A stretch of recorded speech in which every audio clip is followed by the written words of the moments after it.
mental health, in particular mental health in regards to millennials. Now this is a very sensitive topic.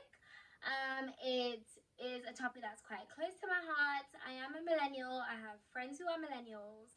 I have a sibling who's a millennial, so it is a very big topic for me. I've been doing a lot of research about this topic, and there's been a lot of articles online.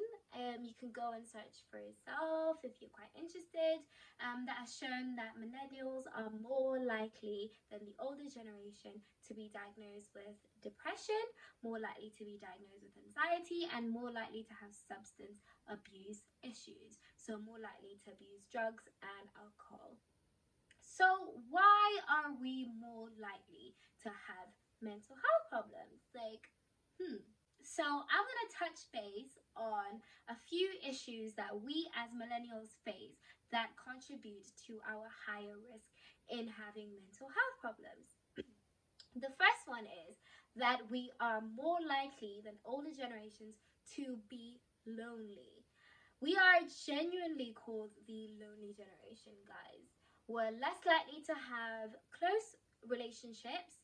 We're less likely to have lasting partnerships, and we're also less likely to have little communities. So whether it's a political kind of group or social kind of group, we're less likely to be part of those little groups. Now that makes it really, really hard for us as young people who are going through massive issues in our lives to talk to people. We don't have close connections, we don't have close relationships, so it's harder for us to pick up the phone and call someone and say, listen, yeah, I'm going through it, I'm not doing well, because we just do not have that person, which of course increases the risk of us getting depressed, increases the risk of us being anxious, and increases the risk of us having other mental health issues. Now that also in part increases our risk of abusing substances such as drugs and alcohol, and also partaking in risk-taking behavior. Now, I know as the youth, we have a massive alcohol problem. Alcohol is fine in moderation, but alcohol in itself is a poison, guys. It does wreak havoc on your body. Genuinely, it has so many issues in terms of risk factors for a lot of different diseases, and our generation is more likely than older generations to abuse this poison, which in turn makes us more likely to be diagnosed with liver problems, cancer, heart problems, a whole load of other diseases, and we're more likely to die from these diseases. So not only is substance abuse a problem in terms of masking our mental health problems, right? It's also a problem in terms of our physical health as well. So it's just a double-edged sword. It's a problem. It's a massive problem for us. Now, the other thing that I read about was that we are more likely to burn out at work, which is not surprising at all. I am not surprised at all about it. I have burnt out at work how many times now? So many times. I have quit a job because of burnout and mental health issues. I've had loads of friends talking to me about how their work is stressing them so much, and it's a continued stress, guys. It's not like, oh, one day work is stressful, oh yeah, next day it's good. It's like a continuous month-to-month stress. I've had my brother call me and say that, work is just like terrible. I've had a lot of people come to me and say, you know what, I'm not doing well. And it's all millennials, guys. I have talked to a lot of millennials that have told me I'm not enjoying my job. I can't think of one person, a friend, family, who has told me that they love their job in terms of working as an employee in an employer setting. Not a single person. There are a lot of people who enjoy what they're doing in terms of,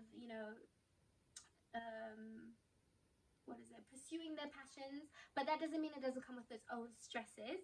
It doesn't mean they're still not working a whole load of hours in a day. We as a generation work way more hours than the older generation. We work way more. We have a higher workload than the older generation, and we are less likely to get paid as much as the older generation. So we're working longer hours, yeah, working more, and we're getting paid less. Now, there have been a lot of millennials that have also said that their workplace is not very accommodating or not very understanding or helpful in terms of helping with their employees' mental health. Um, that is a really, really terrible thing because we spend most of our lives at work because of these long hours and this workload. You can't go to your boss and say, listen, I'm gonna need a few days off because I'm not doing well. Or listen, I'm gonna need you to reduce the workload a little bit because I'm not doing well, and feel like you're not gonna leave that conversation, and your line manager or boss is gonna feel like they're not a good employee, then it's a recipe for disaster. We need to feel like we are open to going to our supervisors and saying, I am not doing well, and feel supported and not judged or stigmatized because of it. Right, another thing I wanted to talk about is about mental health in ethnic communities. Now, when I worked in England, I had a lot of patients coming in, and being diagnosed with, a wide range of mental health illnesses, but a lot of the patients I saw were not of ethnic backgrounds. I saw very, very few patients who were Afro-Caribbean who came in and said, listen, I'm not doing well. Mentally I'm not doing well. Very few Asian patients who came in and said that as well. And it's not to say that we do not suffer from mental health illnesses. We do, just as much as our ethnic counterparts. We just do not present to healthcare professionals as much as they do, which presents a massive problem because, guys, black young people are more likely to attempt or commit suicide than our Caucasian counterparts. That's a massive percentage. That's a massive percentage of people who have resorted to ending their lives or attempting to end their lives because of mental health illnesses. And a big issue is because their illnesses are going untreated because they're not presenting to healthcare professionals. Now, an issue is because of the stigma in our societies in regards to mental health. We got a lot of judgments, and people look down on you if you talk about how you're suffering from depression, or you're feeling anxious. They like you're weak or something, which is a massive problem because then you have people not presenting to healthcare professionals and going untreated, and a lot of people committing suicide. I've worked in Bots for just over a year. No, coming up to a year now, right? And I have seen maybe 2 patients that have come in to talk about their mental health with me. But I've seen a lot of patients who've come in with attempted suicides. I've seen a lot of patients who've come in with who've succeeded in ending their lives due to mental health issues. So the number of patients who presented to me and said, listen, I'm not doing well, I'm having problems with my mood, I'm having problems at home or at work too. And the amount of patients who I've seen who have attempted or committed suicide, I'm not even counting at this point.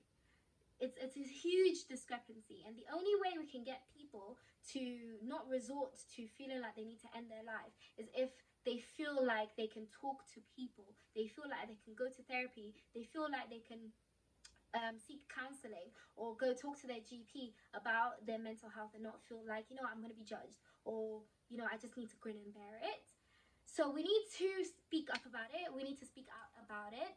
We need to speak out against stigma, mental health mental health stigma. It's a massive, massive, massive issue in ethnic communities. We need to tackle this issue because we are losing a lot of ethnic people, young people, to suicide when they do not need to, when this does not need to be happening. As a healthcare professional, I'll tell you right now, right? Look at me in my eye. I'll tell you right now, I would rather someone comes to me, right, and tells me, listen, I'm low in mood, I'm having money problems, and it's affecting my mental health, or just anything comes and talks to me, than me seeing them because they have attempted to end their life.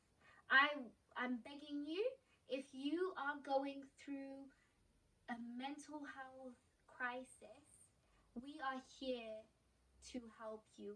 Healthcare professionals are here to help you. Present to your doctor. Talk to someone. Talk to a therapist. Talk to a counselor. I know a lot of us cannot afford it because, you know, millennials, we're not getting paid like we should. But if you can talk to anybody, a friend, a family member, if you can go to the clinic, public clinic where you don't have to pay anything to see a doctor, come and talk to us. We're here for you.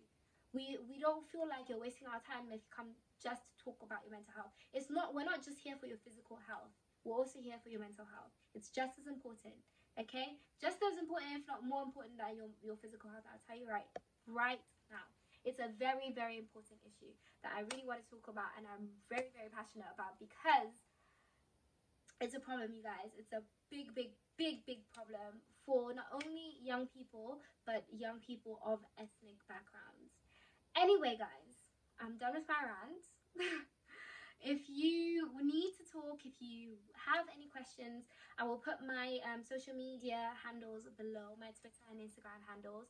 DM me. I'm here if you want to chat about any issues you're going through, mental health issues. I'm always here to talk to you about it.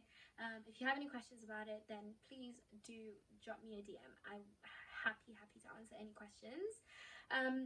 If you like this video, please like it, subscribe to my channel, and share, guys. Share as much as possible. Let's raise awareness. Let's raise awareness. It's Mental Health Awareness Month. Let's do it, guys. Let's take the month of May to raise mental health awareness. Okay, guys. I love you guys. I'll talk to you later. Bye.